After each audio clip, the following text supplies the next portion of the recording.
Well, thank you. That's a lovely welcome. Here. Welcome to The Handless Maiden, a fairy tale in words and music, presented to you by the Jung Association of Western Massachusetts. We are an all-volunteer organization working to educate and promote the work of the great pioneer psychologist and soul explorer Carl Gustav Jung. As our community, you are a part of this work. If this is your first time at one of our events, welcome and please come back. If you have been here before, thank you for coming back. This community is what we're all about. If you're able, after the performance, to make a contribution, there is a place for that out there. We always like to mention that. We are a volunteer organization. We would like to present the story and the music to you tonight as a whole uninterrupted experience. And so for this reason, we're going to ask you to please hold your applause. Just to give you a sense of how the program will go, I will begin by telling you the story, and after that, hold your applause, and Christine will then take you through the journey of music on the piano. And again, between the musical pieces, hold your applause. And then when we get to the end of that section, you can applaud. And then what will follow, Penny will join us then and offer some thoughts analyzing the story, and I will also share some thoughts on analyzing the story. And then after that, we'll open it up to a discussion with everyone. If you have a cell phone, could you please silence it now? Or turn it off. It would be helpful not to have interruptions. Also, I know it's dark in here, so it might be difficult, but please do follow your program. It might be helpful as we go through, particularly with the musical section.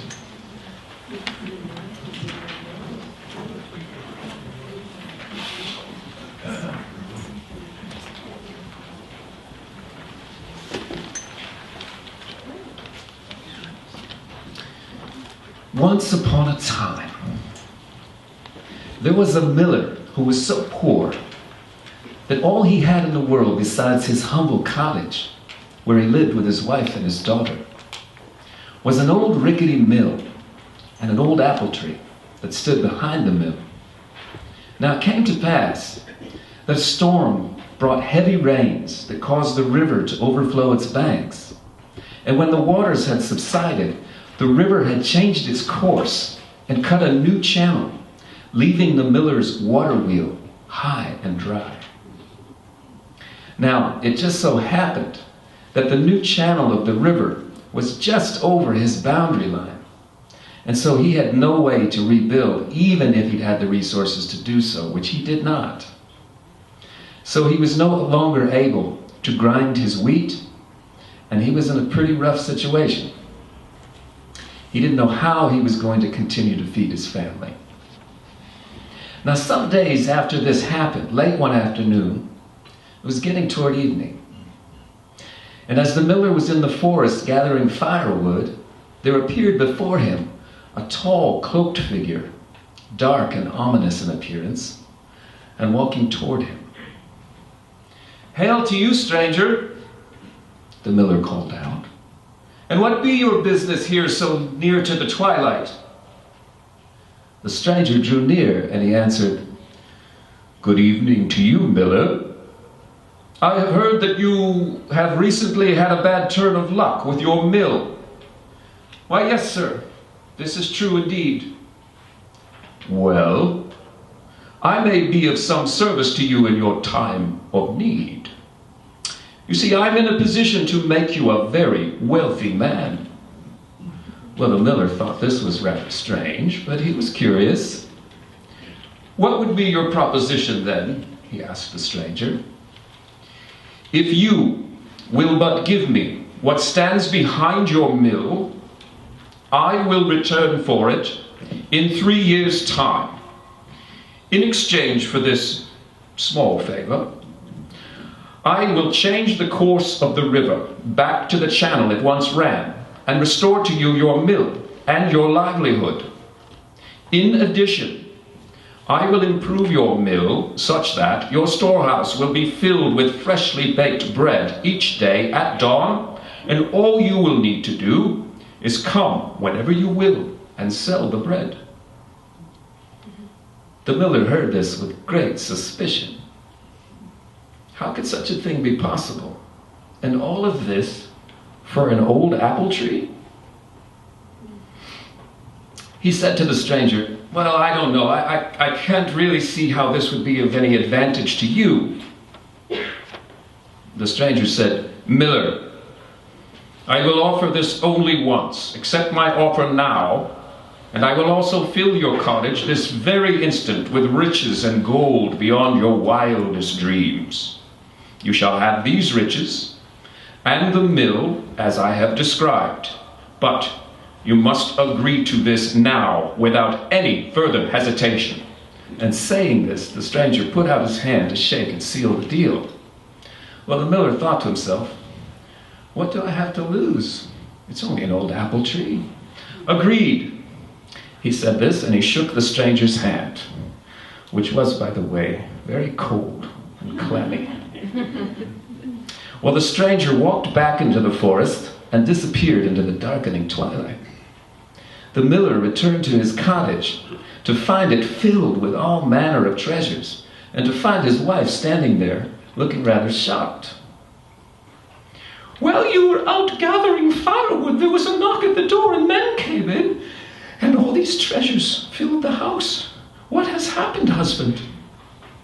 Well, the miller explained all that had happened and all that he was promised if he would only agree to give the stranger what stood behind the mill.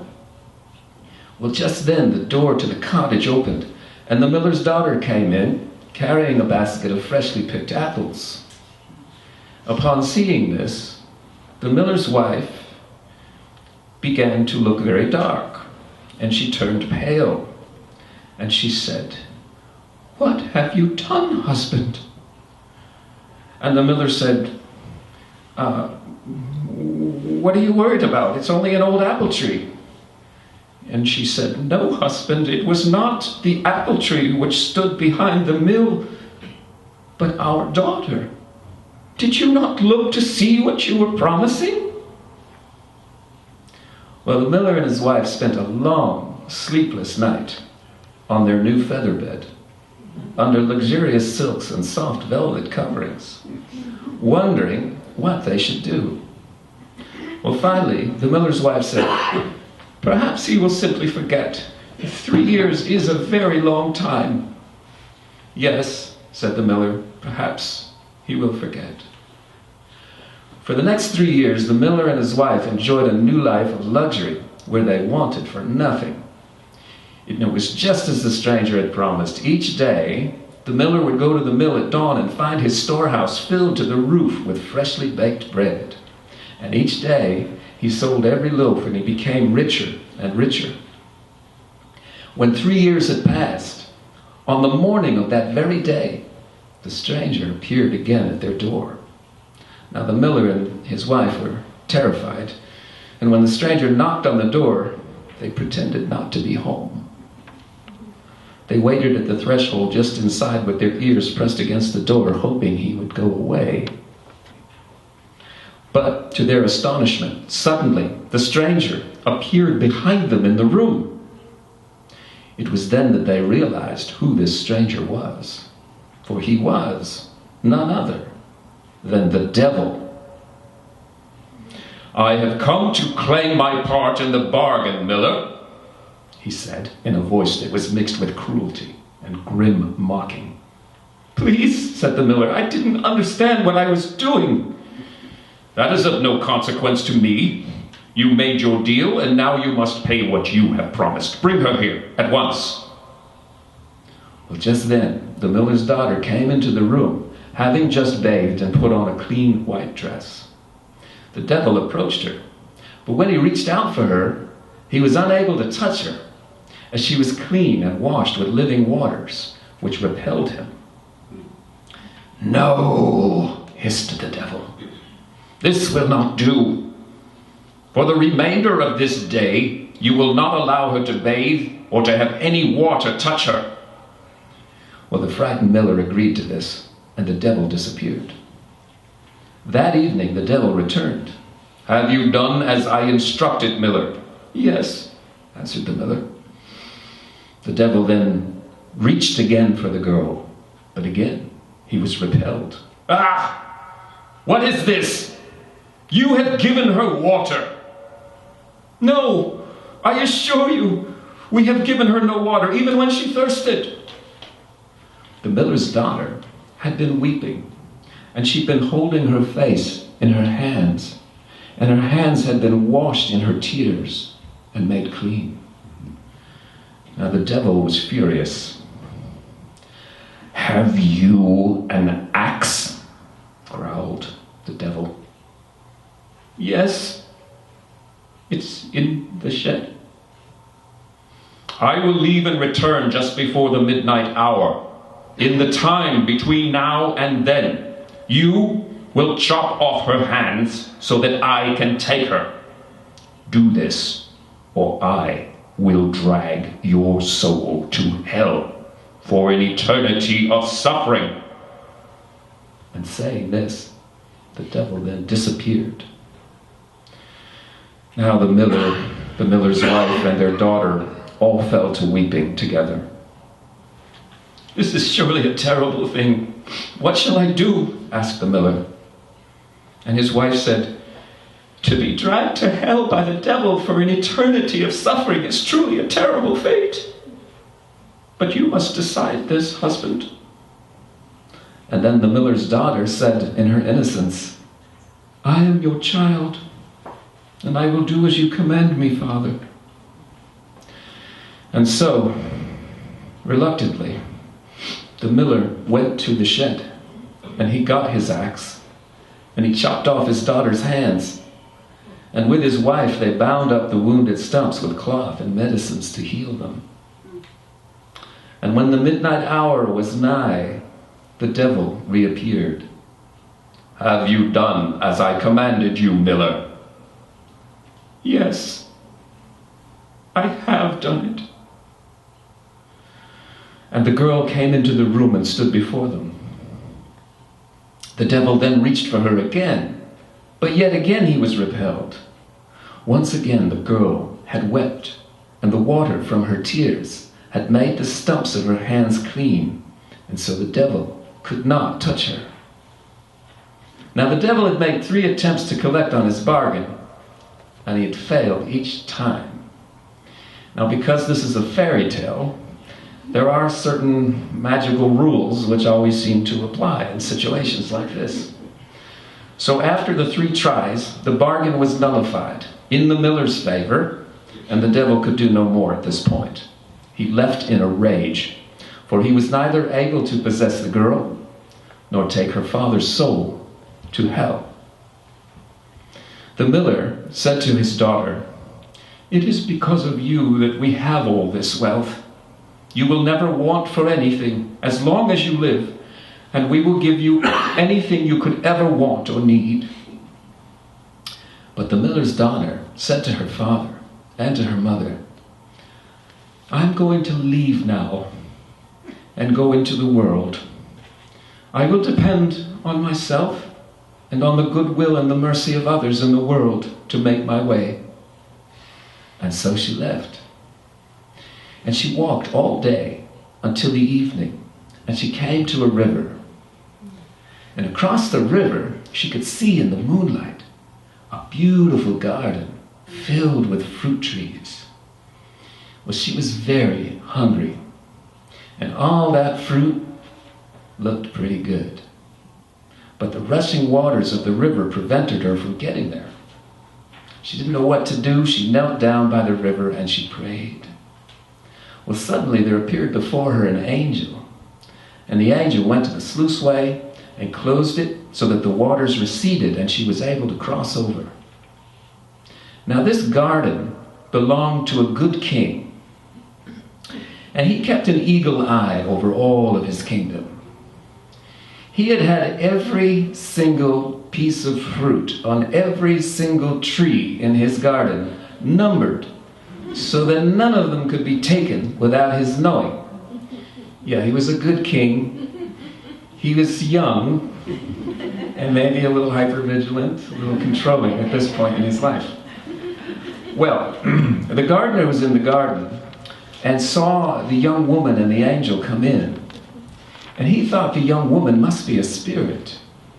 So he didn't say anything, and he stayed hidden and just watched. The young woman went to the pear tree, and she ate one of the pears with just her mouth. And she felt satisfied, and she retreated across the river again to rest and sleep in the forest.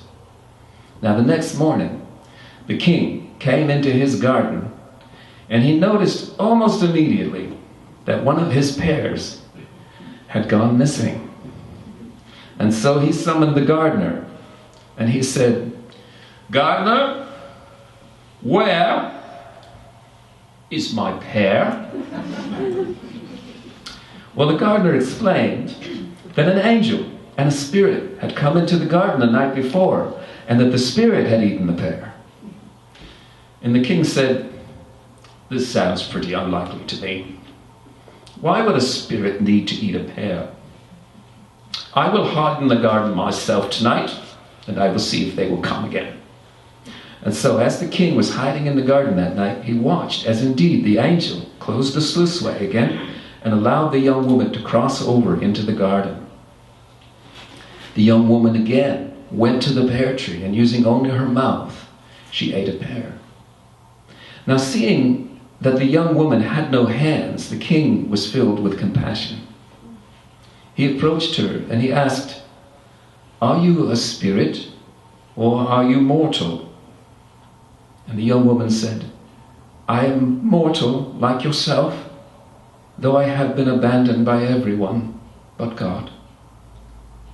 And as the two of them stood there together, looking into each other's eyes, in that very instant, their hearts opened and they fell in love. And the king said, "Even if you had been abandoned by the whole world, I will not abandon you." Well, they eventually got married, and in his compassion for the young handless queen, and to make sure she looked good for the wedding, the good king had a silversmith forge her a pair of silver hands. Well, after about a year of living very happily together, the king was called away to war to defend the kingdom. And so he left the young queen in the care of his mother, saying to his mother, "While I am away, if she has a child, give her and the child all necessary support, and send a messenger to me directly to tell me how they fare." Well, the queen did give birth, indeed, to a beautiful son. And the king's mother quickly wrote this into a letter to give the joyful news to the king. And she gave the letter to a messenger to be delivered. Now on his way, the messenger grew tired, and he stopped beside a brook to rest. And pretty soon he fell asleep. Well, the devil, who had been lurking about, looking for some way to cause mischief and harm the queen, took the letter from the sleeping messenger, and he replaced it with a letter that said that the queen had given birth to a son who was severely deformed and frightening to look upon, and was so hideous that even the queen herself reviled her own son. Well, when the king received this letter, his heart sank. He was filled with compassion and concern. He wrote back to say, "I am so happy to hear the news of the birth of our son. Please take good care of him until I return, and treat him with kindness. And tell the queen that we are surely blessed, and I will return just as soon as I am able." Well, this letter was given to the messenger. And while the messenger was on his way to deliver it, he again stopped by the brook because he needed to rest. And again, he fell asleep. And again, the devil was waiting. And he snatched the letter from the messenger, and he replaced it with one that he had written, which said, "My dear mother, this is ill news. Here is what you shall do.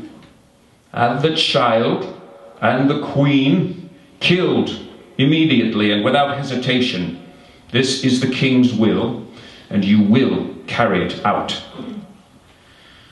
Well, when the king's mother received this message, she was quite upset. And she sent a message back immediately, asking her son why he would ask for such a terrible thing to be done. Well, once again, the devil was waiting and intercepted the messages. And she received another message which said, "Not only do I require this, but I also require that you prove to me that the deed has been done. You shall save for me the tongue and the eyes of the queen. Now see that this is done." Well, the king's mother thought for sure her son had gone mad. But he was the king. And to disobey was a very dangerous thing, even for the king's mother. Well, she told the queen that she'd better take her son and get out of the kingdom quickly, and go deep into the forest and never come back. Meanwhile, the king's mother had one of the king's hunters bring her a doe from the forest, and from these she took the eyes and the tongue to fool the king when he returned. The queen wandered into the forest with her son, grieving greatly, and not knowing where to go, she met an angel who led her to a house which had a sign above the door which read, "Here all may live free." So she and her son stayed in this house for 7 years, taken care of by the angel. And in the course of this time, the queen's hands grew back of themselves. Now the king came back one day from the battlefield, and he was anxious to see his wife and his son. When he came to the castle, his mother met him in the courtyard, and she scolded him, saying, "My son, how could you have asked that such a terrible thing be done? Have you lost your mind?" Well, the king was confused. He didn't really know what she was talking about, and he didn't understand what had happened. He tried to explain that he'd only intended to celebrate the coming of his son and congratulate his queen. But his mother said, "This is not the message I received from you. Look." And she produced the letters that she'd received. The king read them, and his heart sank, and he was filled with dread.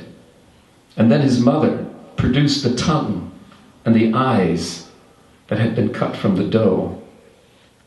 The king then fell to his knees, and he grieved greatly, and he cried out in deepest anguish and pain. His mother then understood that the devil must have got into this somewhere. And she said, "Fear not, for your wife and your son are alive. I sent them into the forest, telling them never to return, because I feared you." The king rose and he said, "Peace be to all of us. Thank you, mother. I will search the world to the ends of the sky. I will go to the ends of the earth, if need be, until I find my beloved and my son. I shall take no food or drink until I am reunited with them again." And so the king traveled, and he searched the world.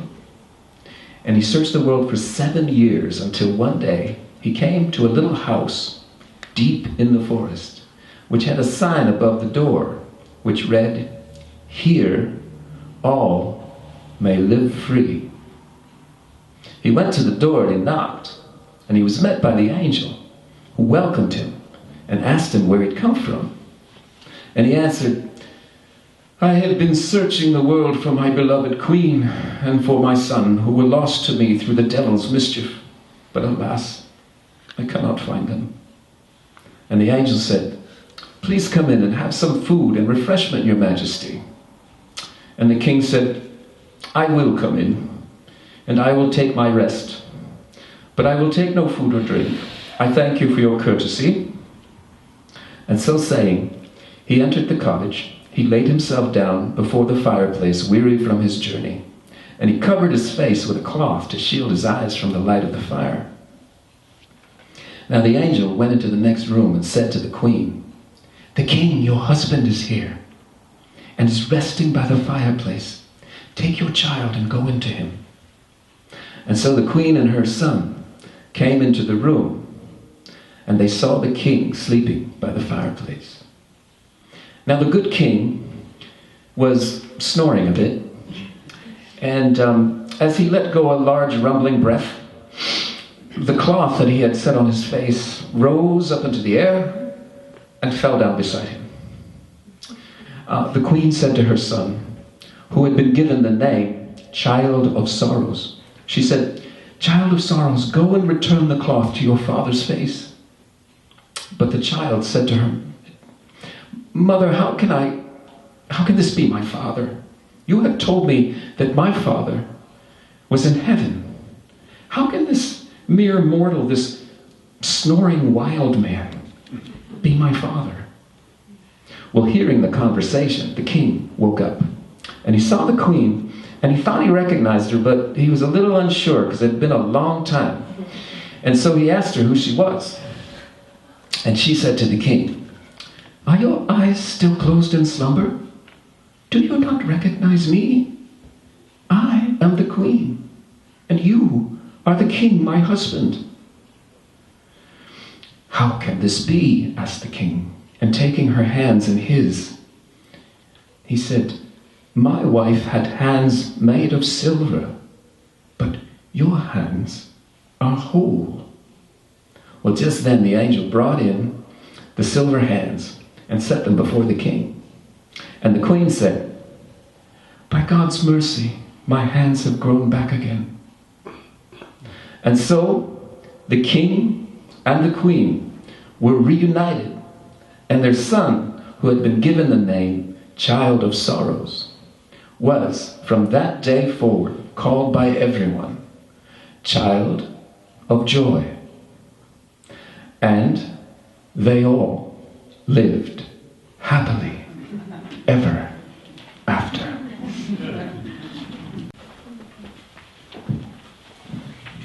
Because it is so dark in the hall, I'm going to ask Elric to read the story element that goes with each piece that I'm going to play.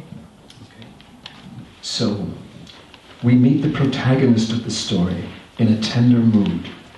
Low, agitated passages hint that an ill wind is stirring.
The devil.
Next, a portrayal of the Maiden as she wanders, handless and homeless, through the world.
The devil returns, inciting turmoil and human suffering.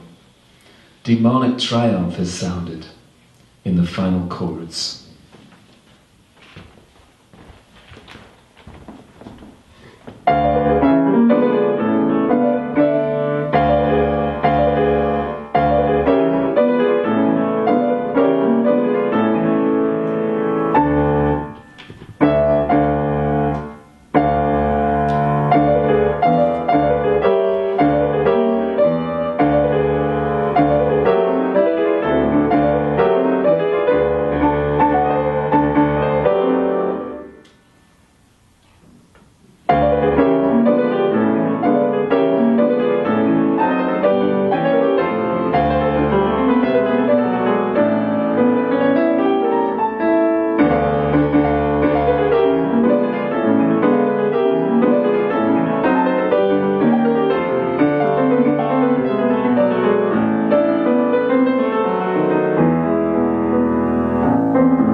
as the story continues, we hear yearning, restrained hopefulness, and grief mingled with the sound of an angelic presence.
Thank you.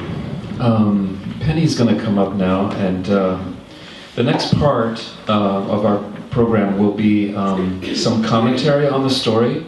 Penny will make some commentary, and I will as well. And then after that, we'll open up to some questions and comments from you in the audience, okay? So, Penny, I'm going to move this out of your way.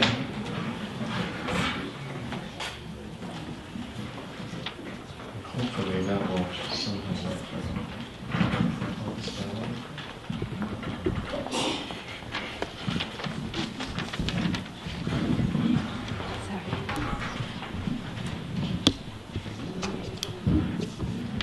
Can you hear me?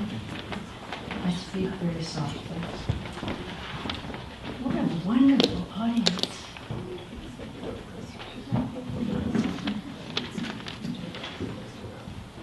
Oh, I hate that. That's okay. Okay. Oh, it's hard to follow.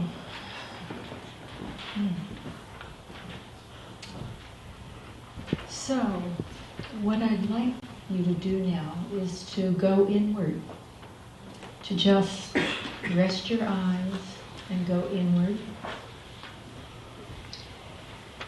absorbing that wonderful story and presentation of the story and that beautiful, beautiful music.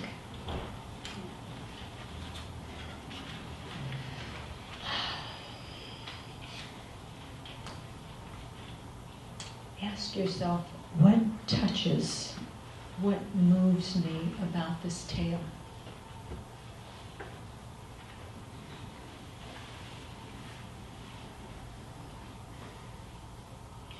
What symbols mentioned speak to me?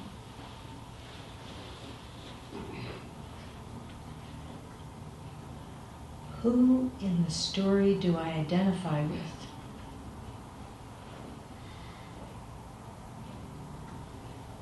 And how does this story manifest in my life?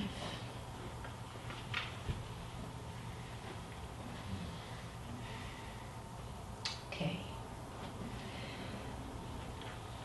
So this is the first time we've done a collaborative piece like this. And Chris and I cooked it up and knew Elric would bring it alive. And as I studied the tale over and over, I would bring it up in bed and read, and asking for, or at least leaving the space open for a dream. And I had a dream, which is a good place to start. I had a dream of going on a very long journey, and I was on foot, and I think there was a car for part of it. And it was not on a macadam or concrete or asphalt road. It was gravel, pressed stones. And I went up and up and up this hill. It wasn't a mountain, it was a steep hill. And I came to a little house that was in the woods. And I went in and I went upstairs. There must have been several floors. And there I was met by my very first analyst, Jungian analyst, over 45 years ago.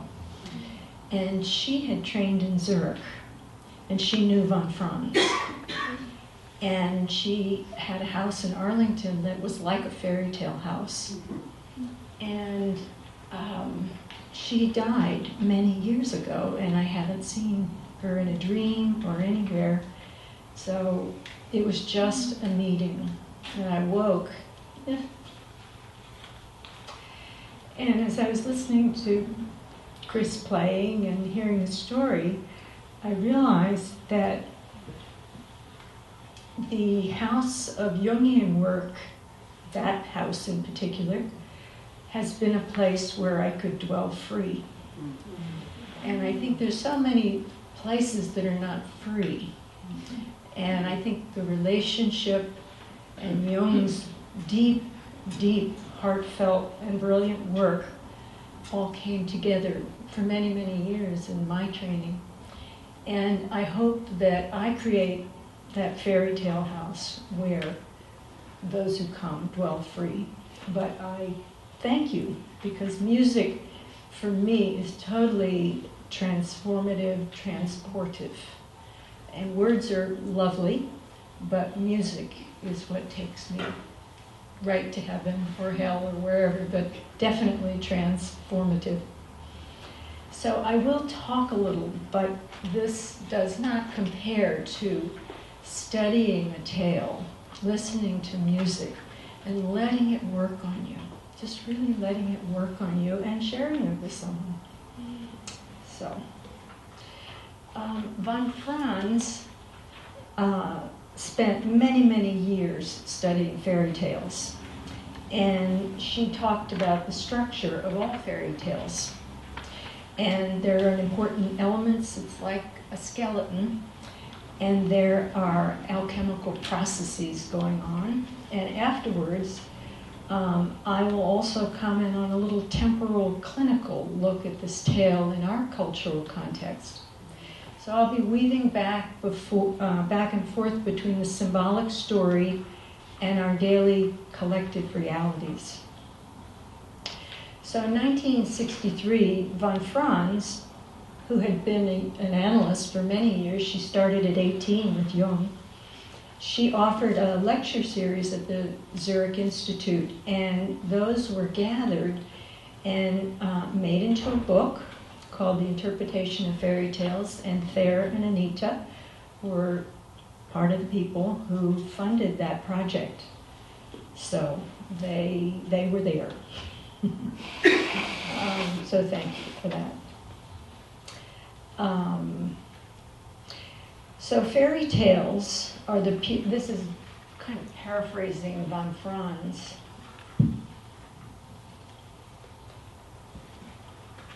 Fairy tales are the purest and simplest expression of the collective unconscious psychic processes. And going back as 25,000 years ago, there were such tales, and a written tradition of about 3,000 years.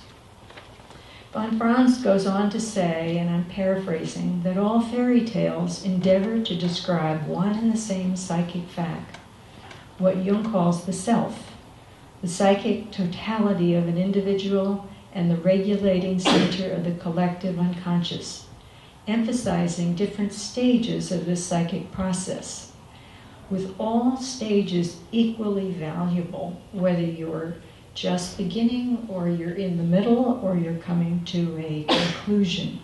All the stages are equally valuable.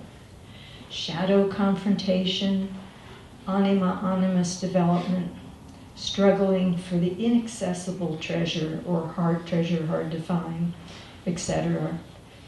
In the archetypal world of the collective unconscious, it's important to remember that all is in flux, all is in process. The archetypes are moving, animated, and alive. They're living energies. We are subject to and working toward bringing these processes to consciousness, moving toward wholeness. So returning to this particular tale, von Franz talks about 5 parts of this. The first is the set and the setting, and this one takes place in a forest near a mill. It's not overly civilized, but it's rather simple working class situation in olden times. Next, she talks about the exposition, or the laying out of the problem. And this tale starts with the state of poverty. That's very important. The poverty in a person, in a family, in a society, or in the collective consciousness. The poverty sets off this entire tale. So we're talking about inner and outer poverty. Particularly in the father, the masculine principle, and the failure of the feeling function, the failure of relatedness with his wife and his daughter. And the other part of this is the feminine passive acceptance of circumstances. The story is about the failure of the father, symbolic and introjected in each of us, as well as the collective father, the patriarchy, including the exploitation by a male outsider, here the devil. But it's also about the mother's empathic failure and neglect. And she has a lack of genuine partnership or relationship with her husband and does nothing to intervene or save or substitute herself for her daughter. And most likely she was the daughter of other handless maidens. It's a transgenerational trauma problem, intergenerational trauma problem. So we start off and we have a problem in the realm of love and work. Freud would say that's everything. Jung would go on and say creativity and play are also important. Next we come to the persons in the tale, or the characters.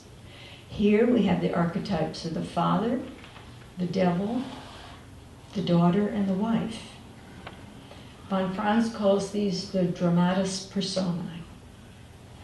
The tale moves through transformational processes of the four characters: lostness, psychological and physical, wanderingness through the labyrinth or serpentine process of individuation.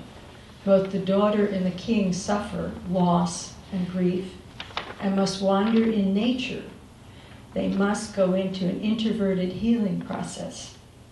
So the tale starts with a quaternity, and von Franz always follows the tale and has one count the members at the end again, and there are 4 again, and we'll give you some attention to that in a minute. Next are the ups and downs of the story, the peripeteia, the actions. So I picked out a few of the themes of action.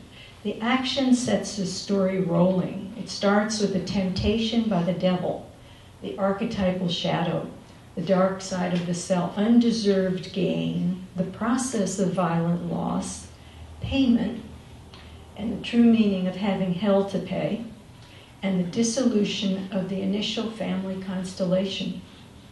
There will be hell to pay. And the action of violence, the separation of the hands of the daughter, and then the daughter from the family, further poverty. There will be no new life in that family or that community. There will be no future, no creativity, and the old ways will die. Alchemically, we would say this is the process of the separatio. Then there's the act of crying. The daughter cries, the king's mother cries, the king cries. Maybe the miller and his wife cry.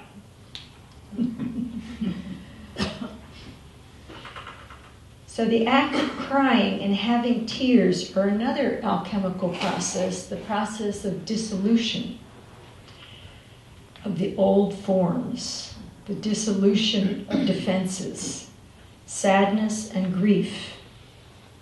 Note, all loss of attachment is followed by sorrow. There can be protest, but it's always followed by sorrow. The salt of tears is protective, and the salt burns. And grief is painful and burning. But if accepted, grief can lead to wisdom. Then we have the act of wandering and emptying of the personal self, the ego. This is a holy process, and if any of you heard the talk by Jason Smith last year, he talked about kenosis, or the emptying within to allow room for the divine. So the daughter and the king go through this wandering and emptying process, which is required in individuation. And it's there that there's a profound movement toward healthier and renewed basic relational trust, which includes faith in something we can't see. We need to actively follow or seek a healthier dependence on nature, kindness, and the wisdom of others, and on the divine. I'm not going to go into it so much now, but the symbol and the meaning of hands, silver, crying, salt, the deer sacrifice, the trickster, and stealing are all very important in this tale. The act of stealing in order to live, when the handless maiden with her mouth steals the pear, I really stayed with that, and I was thinking how primitive that really was, to have no hands and to have to go with your mouth to seek food. So it reminded me of when we're babies and we can't coordinate our body and we reach out with our mouth to live. So she is reduced to a very primitive place in order to survive. So she has to literally, it's a kind of communion, actually.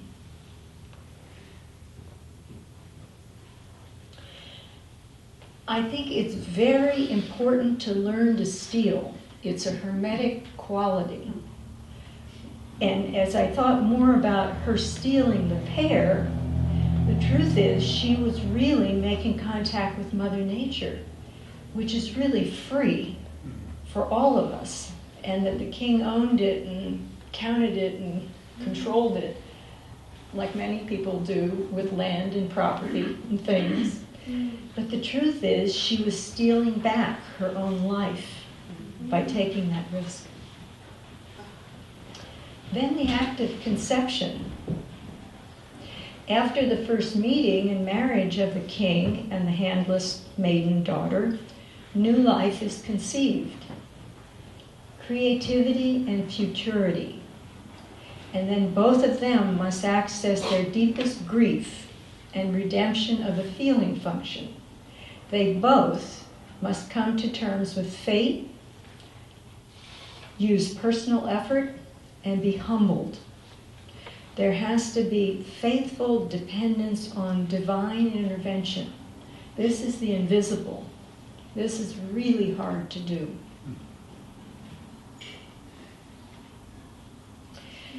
And when there is that faithful dependence, that's the angel in this tale, this is the appearance of the archetypal positive side of the self, or the divine. The last element, I think this is the last element, is the climax, or the high point of the story, lysis of the story, or a catastrophe. Sometimes some fairy tales end in catastrophe. This is a rather positive outcome. Finally, all the suffering and adventures come to an end. The prince gets his girl. The king gets his queen. They have a healthy child which they all bring together, and they renew their marriage. Evil is overcome in this story.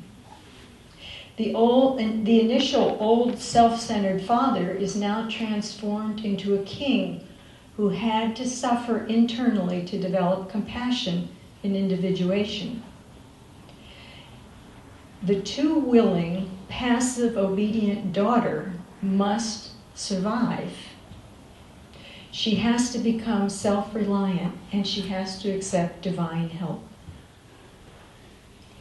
The angel appears in the king's garden, which is really paradise and the abundance of Mother Nature.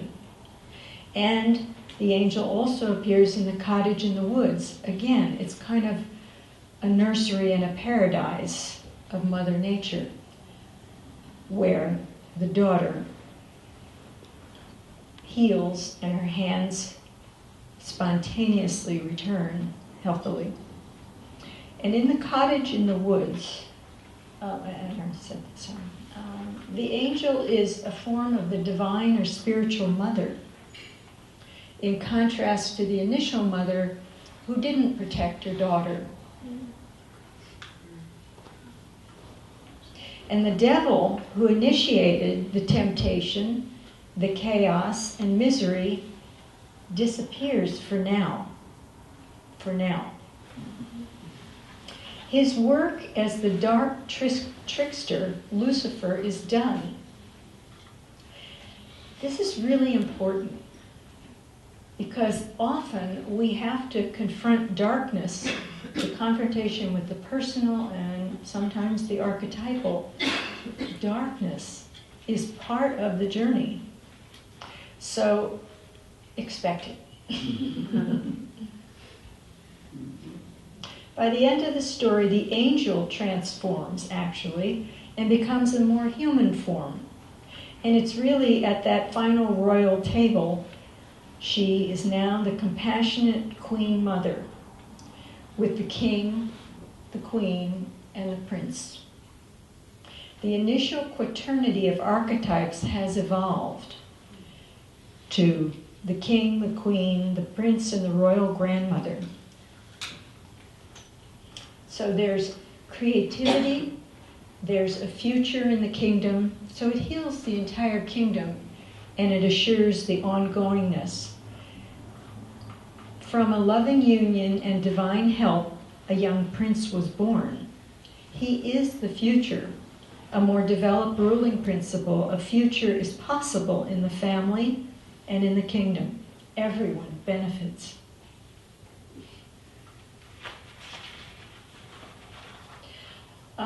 I wanted to say just a little bit about the deer sacrifice, because that we kind of go over that kind of quickly.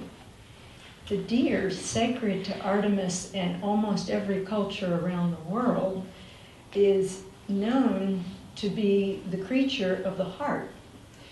The deer is where there's an intersection of spiritual and material flesh life.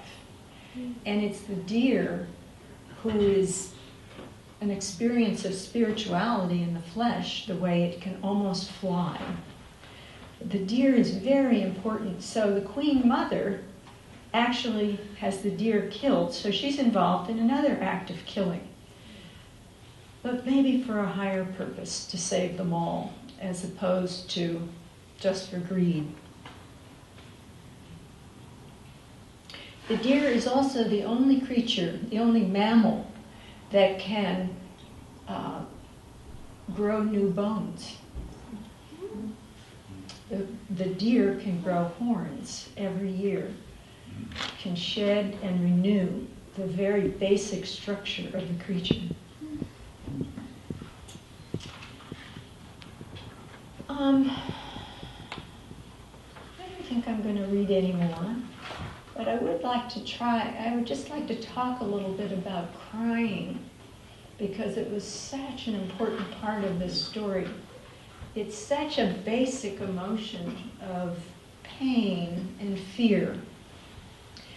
Tears, weeping, sorrowing, dissolving defenses, solutio, which is to come back to water. It's the breaking down and through old assumptions, old behavior, old neural patterns. It's sometimes a response to rapid change. And I started writing down words that are related to this. Disequilibrium, discomfort, distress, disaffected, disaster. They all start with dis. And Donald Kalshed writes about this in his book on trauma. Dis is actually another name for the devil. I love playing with words that way. And then part of tears is salt, the basic element of salt. It's a necessary element for life itself, and it comes from deep in the earth and from the sea. And It's sour and bitter by itself, but it brings out the flavor and taste of life. It's required for the getting of wisdom. Sorrow and grief are required to become wise. Tears are also about the opening, the softening of the heart, and they're a gift of grace. When we're moved to tears, particularly by beauty and perfection, or in a sense of the momentary perfection, such as in music, listening and feeling music, we dissolve and we go beyond our human ego, we go beyond our human ways. Shedding of tears biblically is seen as holy. It's a cry, a sense of urgency and seriousness. It's often a climax of tension. Tears essentially say, I need you, one way or another.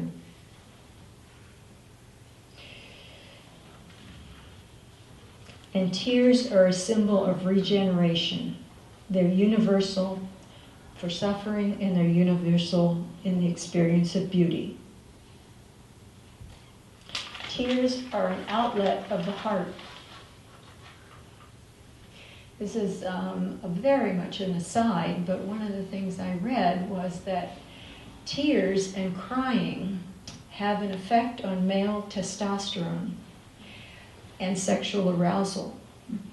They dip after a man smells a woman's tears. And what happens is it's the intense emotional arousal, sexual arousal, dips. So you can make of that what you will. And I'd like to just say something about hands. And if you would think for a minute about your own hands and how important they are. Hands for holding, touching, communication, worship, greeting, writing, power, strength, relatedness, protection, bestowing blessings. Very, very important. Imagine for a moment if you should lose your hands.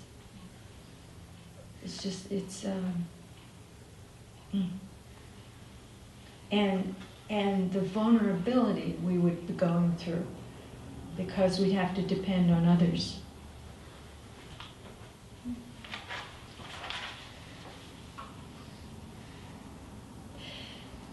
A note about the trickster, who is about deception.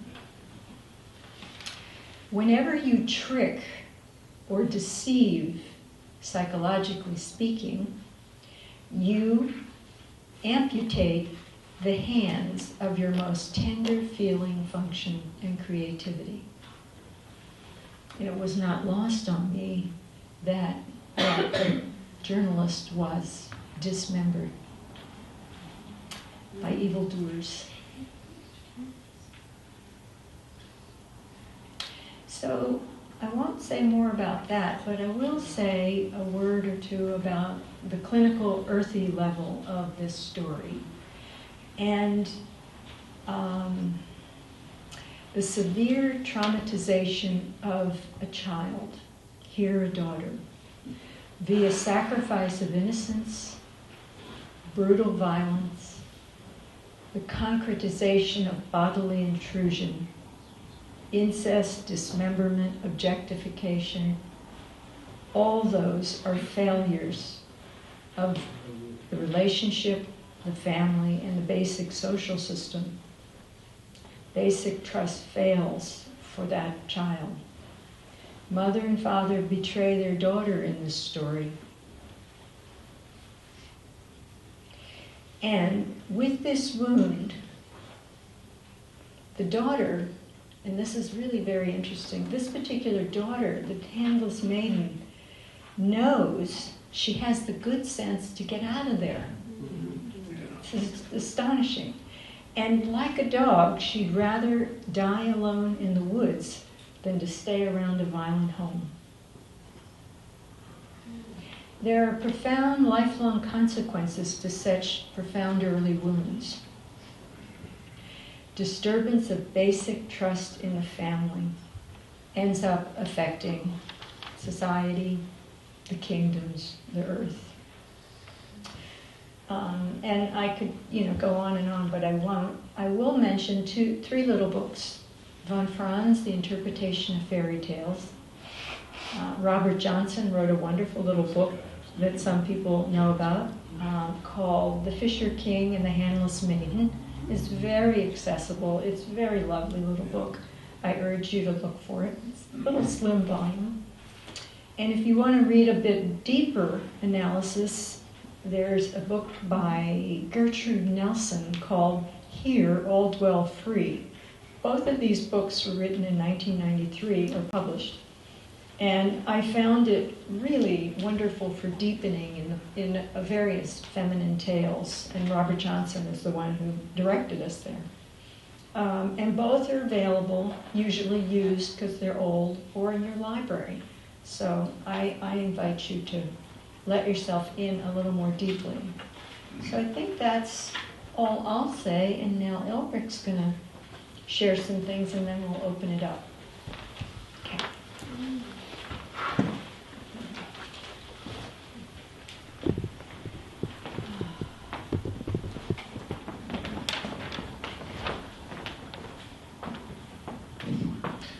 Thank you, Penny. I think what's kind of interesting about this night is just the opportunity that we have to see kind of Jungian psychology at work. When you look at a story like this and you analyze it, you try to dig through the layers of symbolic meaning, that is what Jungians do. It's also how we deal with dreams.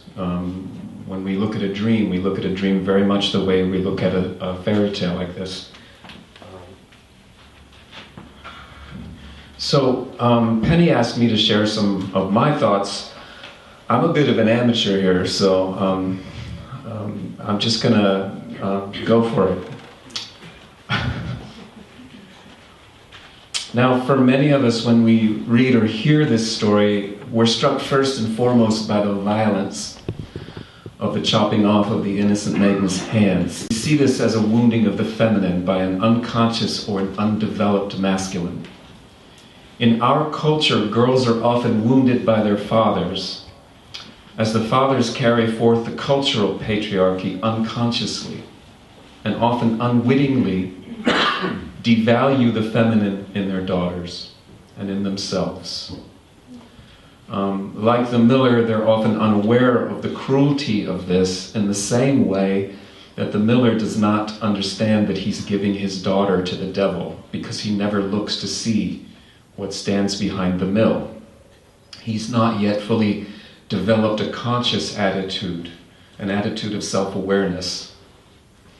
In the second part of the story, the young woman encounters the next male figure in her life, in the good king, whose garden she enters to eat and sustain herself, and they fall in love and they marry. The young king, seeing the problem of the trauma, the outward appearance of the trauma, his partner's missing hands, this is evidence of a trauma, he attempts to compensate for this by making her a pair of silver hands. Now, in doing this, he's obviously wanting to help her with her self-esteem and allow her to appear whole. But in a sense, this only continues and reinforces the original wound by trying to cover it. She still does not possess her own hands. So here, even though the masculine is attempting to assist, the roots of the problem remain unconscious, and so it does not bring about its desired intention, but only keeps the wound in place. His attempt to help, if she were to accept the silver hands as a final solution, could become a hindrance to further development. The couple in the story are forced next into a separation by events in the external world. And this echoes the first separation of the young maiden from her parents. By encountering another male figure, she must confront this trauma again, for the unconscious is now on guard, such that she does not lose her hands again. So she brings the shadow along with her. The devil is watching for an opportunity. The king goes off to war and leaves the queen with his mother, asking her to keep him informed with news of events back home while he's away. When messengers are sent via a messenger, the messenger falls asleep by the brook, and the devil takes the intended message and rewrites it to mean its opposite. So the message is sent, the message that is sent is not the message that is received. I want to say that again. The message that is sent is not the message that is received. Have you ever had that happen? Right? Okay. You say something to your partner or to a friend and they seem to hear exactly the opposite of what you intended to say, right? So things can go off track all of a sudden when the shadow gets in between. This part of the story seems to me to be about the relationship between feminine and masculine and the attempt at psychic unity. Though the king and queen are both in love, and they both have the best of intentions, the devil gets in there when they attempt to communicate with each other. And this is a common enough occurrence in couples to see it as a metaphor for the difficulties that can arise when two people are trying to communicate on an intimate level and they run into the miscommunications that can arise from old wounds and traumas in the psyche, which erupt and project themselves into the communication. It is interesting that in the story, the messages between the king and the queen are being carried or filtered through a number of go-betweens. The king's mother, the messenger, the devil. What could go wrong? So I think this may represent the many layers of the psyche that can be involved in any communication between intimate partners. And the many psychic go-betweens that can make the communication difficult or go off track. This is where one's intention to be helpful, for instance, may, after going through these interpretive go-betweens in the psyche, may be changed from the sender's original meaning so that by the time it's received, it can take on a completely different meaning and maybe even a diametrically opposed or opposite meaning. So the sending and the receiving of messages is not clean, but it's been interfered with by unconsciously projected shadow. Well, a 7-year separation ensues during which the king must search the world for his beloved. He is developing and maturing through experience. In effect, he's searching for his own soul. And the queen is also, she's growing her hands. It's a similar transformation toward growing a soul, learning her soul. And she is strengthening her autonomy, both in her separation from her husband and in her relation to her son, her young son, the young undeveloped masculine. This is something that I've been thinking about, just that in having to deal in her separation, in the separatio, with the young masculine, she's in a sense returning to the time of trauma, to go back to that moment and develop her own inner masculine from that young place. So this is an opportunity I think that mothers have sometimes in having a son or a daughter.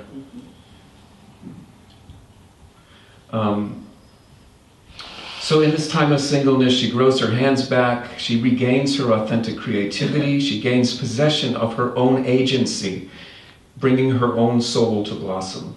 When the time of exile is done, and it's done its work, they both, the king and the queen, have both grown into a more mature autonomy. They're then reunited and they live happily ever after. And so the story seems to be one consistent with so many stories of the psyche's development from an early trauma that splits the psyche and introduces the shadow. And I would mention that it often comes in as a protector before it becomes a monster.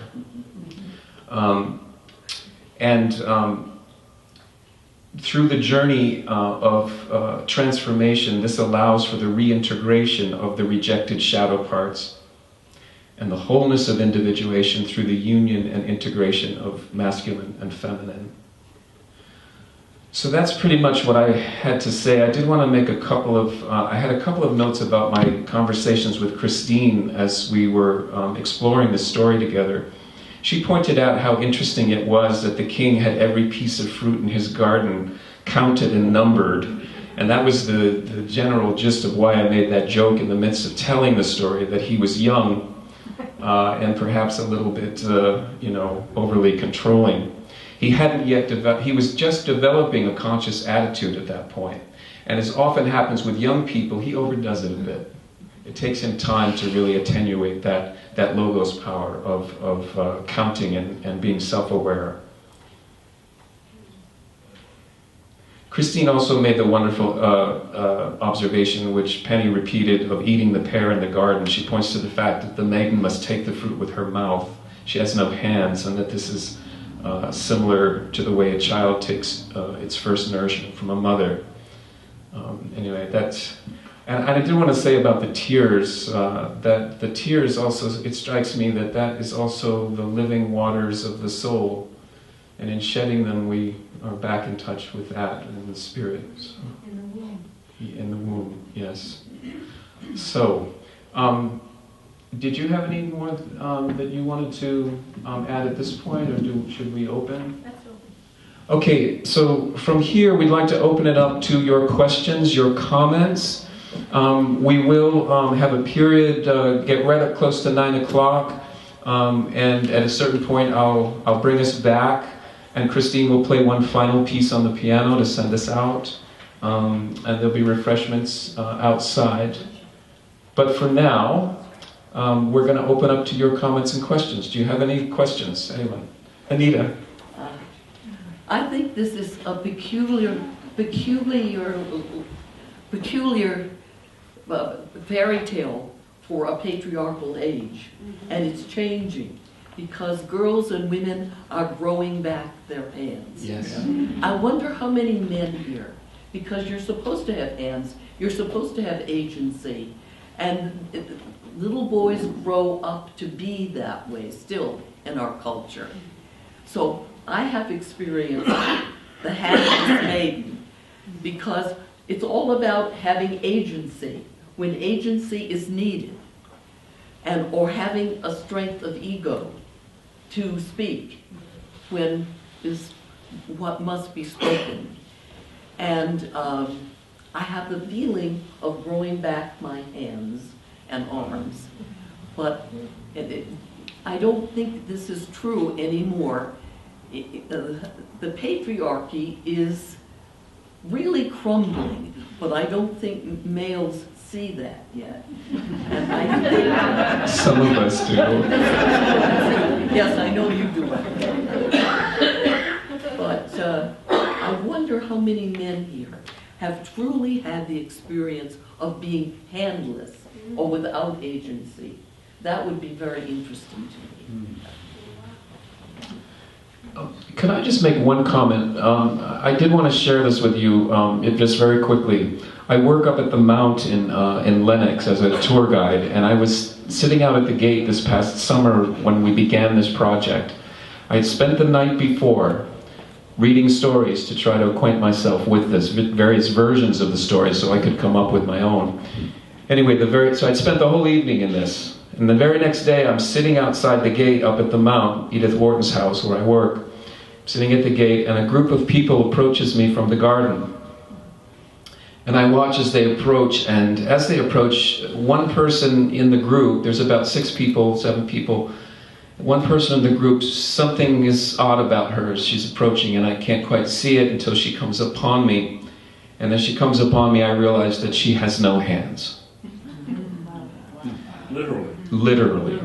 And the hair on the back of my neck stood up, and they came, and I said hello, and they went to their car and got in, and they drove away. And this is just, I would say this is an example of what Jung called a synchronicity. When something that you're working on the interior appears to you in the exterior world. It's kind of spooky, but it does happen. It does.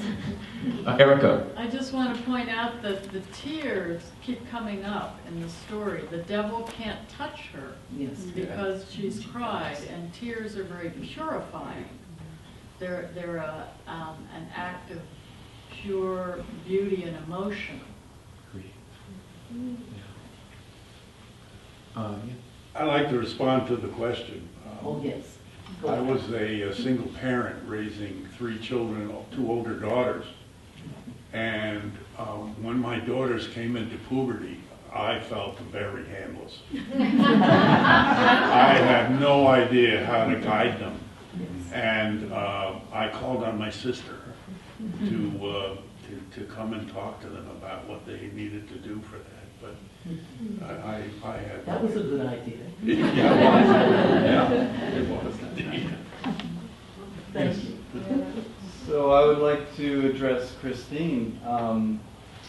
I think in music there's another engagement beyond words, and I had the perception in the audience, being in the audience, that when you got to the passage of the devil, I think it was the second passage, it was almost as if you were possessed or taken over, and I wonder, as the person playing the piano, how that was for you. Yes. I think the main thing to share for me is how amazing it was to find music that fit the story so incredibly well. And what a rich experience it's been to be able to live with Brahms in that way. It was wonderful to have a story from which to play the music. So knowing that I was portraying a devil really affected, my interpretation. So, yeah. If I can follow, Yeah. Did that activate that aspect of your own experience or personhood? Not so much.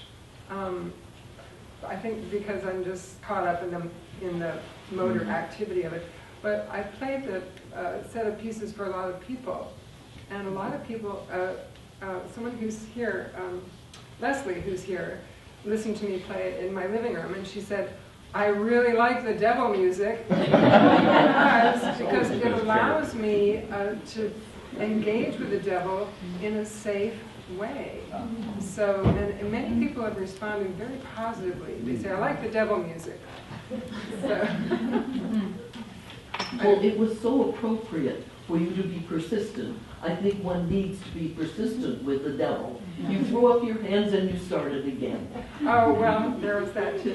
That was an amazing recovery. Yes, It was. It was. I'm not used to playing to such large groups. I wanted to point out, this is in the final piece. To me, that's the tears, that's the grief right there. And someone, again, who heard me play it, I had this motif is repeated 7 times. And it's transformed in the final, when you hear it in the final version. Brahms it's the same motif, but he's reset it harmonically, and it's a complete, you just go to heaven right in that moment. It's amazing writing. So I just thought the symbolism was interesting. I don't think he was aware of it. The set number 7, it showed up in the piece. So, yes, yeah. Cool. Yes. Thank you so much. Everything. This night. This is so amazing. And I don't think I've ever been at an event that feels like it's honored the feminine journey and how difficult it is. I really, I feel like I was the father wound for me, I feel like when the hands were chopped, the expectation was that was a good thing because I'm supposed to be powerless and that makes me more attractive, and the assumption when the father is given the ultimatum that either he has his soul damned forever or cuts the hands, for me, it's astonishing that he doesn't realize if I cut my daughter's hands, that's when I'm damned forever. Yeah. And if he understood that, the story's over right away. It's all in the devil's bargain. Nothing can happen to him if he chooses that path, you know? And also, the thing about the tears for me was that the water, the fact that our planet is made of water, it's life, and now they're discovering that stars are born in water. That the living water, it's a quantum physics discovery now. Stars even come out of water. The possibility that there's water in all of our galaxies and millions of planets, not just this one, is now being discovered. And so the water making her untouchable from evil. You know, the water of life, of the womb, the ocean in women's wombs, like you can't touch, no evil can touch life, no evil can touch birth. And all those things are just, wow, oh my gosh. Yeah, and I did notice also what Andy was saying a little bit, when you were playing the devil part with your, and it was messing you up. It was perfect. I just see like you were so in the part, you know, right? And I just like, he was like, oh, this is just, more perfect for that. Yes. Yeah, I want to echo that this was awesome, like so amazing, great performance. I'm speechless almost. Going back to the concept of agency, and her hands were cut off, yet even after that external annihilation of her agency, she was still protected by something even deeper than her own agency, and it kind of speaks to a feminine power that is even deeper than something that we consider in a masculine sense. You can think of the hands of a masculine agency in this world, but even so, she was still protected and still guided by a will even deeper than her own. I just thought that was very powerful. There isn't something that comes to mind when you say that. It's just that it seems Jungian certainly, and I know that Ed spoke about this at his last lecture. He talked about PTSD not as a clinical diagnosis, but as a process. And when we start to look at what we refer to as mental illness, rather as a process toward healing, you begin to realize that the healing process is always with you. It's accessible to you. It's there. It's like your guardian angel, in my opinion. It's there because the psyche wants to heal. So she's held in her innocence by these larger powers, as we all are, in my opinion.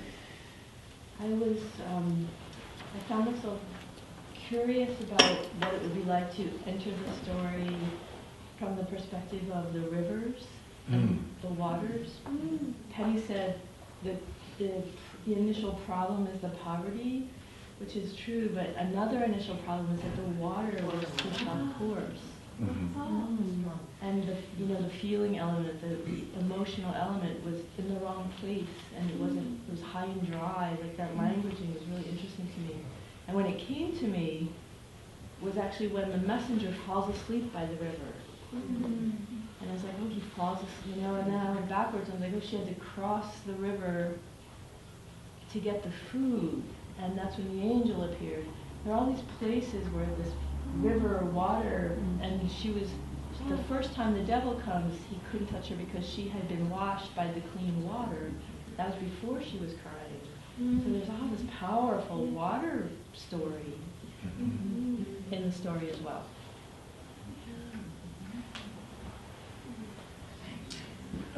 Harry? When Penny asked, what person do you identify with? I certainly didn't want to identify with all the figures that were guilty of terrible behavior. Though I know very well that we all embrace every one of those characters. But I immediately felt comfortable going to the messenger. Because after all, he did nothing wrong except fall asleep. And for that, who can blame him? But he, though appears to be a fairly minor character, is playing a central figure in the story. And as Elric said, one of the basic roots of our dysfunction is this problem with communication. Why we believe we're being perceived in a manner that is totally misperceived, and from someone else that we're talking to. But I'm seeing the messenger from a different angle, not the more obvious. If you've lived 7 decades, you realize that there are stages in your life where you, so to speak, fall asleep and you reawaken. We become several, if not 8 or more, different people in our lives, if we're lucky enough to grow that old. And every time we reawaken, our priorities change, the message changes. If we're asked every decade, what have you got to say? We would say different things. What's important? We change. And then when you're old, you think back and you wonder, gee, if I knew as much then, I might have treated some people differently. I might have been wiser in relationships. So that little insignificant character, I think, is extremely important and something we all can relate to.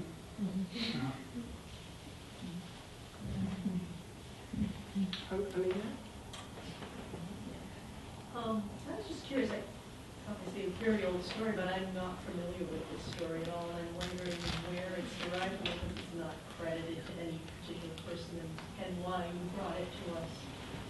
The why, I think could be answered by Christine and Penny, but I know that the story is part of the lexicon of the Brothers Grimm. That's one of the major sources of it, but there are other sources. Europe, about 1200. About 1200, Europe. There's a Russian version of it. There are other versions of the story, various versions of handless or armless individuals that seem to be speaking from different perspectives on the same issues. Yes, sir? Is there a version where the Queen Mother is evil? There's lots of those. Actually, in the Russian version, I think there is much more of an evil. Well, she's taken into the forest, and the huntsman brings the deer organs back, fooling the Queen Mother. That's Disney. Oh, that's another one? Yeah. So we're going to have to wrap up pretty quickly. Does anyone else have a Over quick here, there was a comment? I Yes, just yes. had a personal story to share, but I don't want everyone's. No, go on. I'm going to make this quick. It's also a dream. So how it came with me in my life, I'm a graduate student, and last year I had to take the qualifying exam. So normally I balance my life. I have some art, and I find it essential, but that's not my bread and butter. I'm in grad school, so when I started studying, I was committed myself to no more art, and I knew I had to sort of sever a part of myself for a time, and I really braced myself, and I had this dream about a man getting his hands cut off and stored in frozen water until they would be reattached. And it was deeply disturbing, and I mean, I was like, oh, the hands were being chopped, and it was completely, I shared it with Elric, and he said, oh, I know this book, The Fisher King and the Handless Maiden, and we looked at it. And so to me, the story is really about letting go of the creative, what happens to you when you sever yourself from that creative center. I do want to point out, thank you, Aline, I do want to point out that happened, that was what brought me to that book. And this was before you asked me to be in the project. So this is another synchronicity. The unconscious has an agenda with you, and you will find yourself there, like it or not. So I think we're going to conclude now. We're going to conclude with a final piece on the piano Christine's going to share with us. And then there are some refreshments out here.